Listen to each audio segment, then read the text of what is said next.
Good evening. Today I've done all the nerding out on your behalf so you don't have to.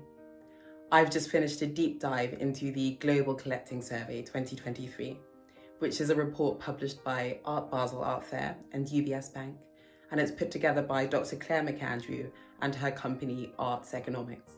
The report presents the results of research into the activities and attitudes of high net worth and ultra high net worth art collectors in mid-2023. It's the largest survey of its kind to date, encompassing 11 key geographical regions, with responses from 2,828 collectors. Now, there's a lot to take away from all that information, but in this video, I wanted to focus on the things that I felt most of us don't actually know about how the super rich really spend money on art, antiques, collectibles, and so-called luxury goods. And before I do, it's important to quickly say that these are my takeaways, so they may differ from the opinions of the authors of the report. And as such, this is also not legally or financially regulated advice. So let's get started. The report showed that while regular people will tend to dip into their current accounts when buying art, those that have the most of their own money sometimes don't even use it directly when buying their art. While art is often purchased from current income in middle and lower wealth tiers, the use of leverage to purchase art and the use of art as collateral for lending is more prevalent for those in higher wealth brackets. The ability of high net worth individuals to leverage their wealth, borrowing against their assets to both pay for expenses and reinvest in other assets which return more than the cost of borrowing, has been key for many to expand their wealth and finance their investments and lifestyle. The report goes on to say that studies have shown that the use of credit in high net worth portfolios is widespread. And over 40% of the collectors in this study had used credit to finance purchases of art. However, it's also key to note that it states rising interest rates and their knock-on effects on lending rates have meant that some collectors have become more concerned about leverage. So I'd summarize that understanding the difference between good and bad debt is key here. And the rich will sometimes use leverage to purchase art, as well as use existing art purchases as collateral for lending. I definitely save that avenue for a high level of investing expertise, but it's certainly interesting to be aware of what some of the ultra rich are doing.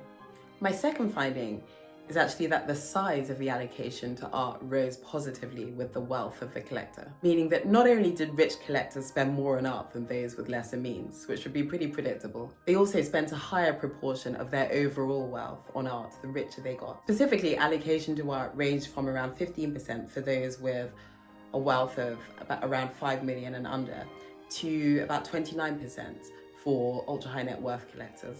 Almost 40% of ultra high net worth collectors allocated more than 30% of their overall wealth to art. And here they're referring to ultra high net worth collectors as those with a wealth of over $50 million.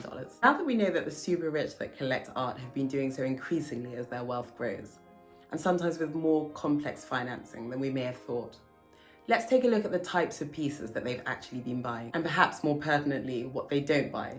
Yes, I'm talking to you digital art and NFTs. The report says, while paintings became more dominant in collections, the share of digital art dipped to 8% in 2023 after a peak of 15% the previous year.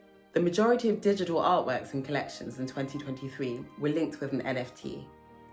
After a huge wave of activity in 2021, interest in and sales of art-related NFTs were much more subdued in 2022. This decline continued into 2023, with the value and volume of sales falling on NFT platforms. In addition, the report tells us that higher spenders and wealthier collectors also tended to report a higher than average share of works by top-tier and established artists. In general, collections were divided between works by artists at a range of different stages of their careers, and the surveys once again reinforced previous findings that high net worth collectors do not focus primarily on top-tier artists, but hold a diversified range of artists. However, the share of established artists was larger for those collectors who'd spent the most over the last few years and rose in proportion to wealth levels, making up by far the largest proportion of the works in ultra high net worth investors' collections. So there you have it, guys. The super rich are quietly building very valuable collections, zeroing in on quality, swerving fads such as digital to focus on mediums such as paintings that have stood the test of time. They are aware of the market and snapping up emerging artists, but also investing heavily in those safer established names. And what's more, some of them are using financial leverage to do so and are spending more and more of their overall wealth on alternative asset classes such as art as they get richer. If you'd like to look at this topic some more, do look at the original report, UBS Art Basel report.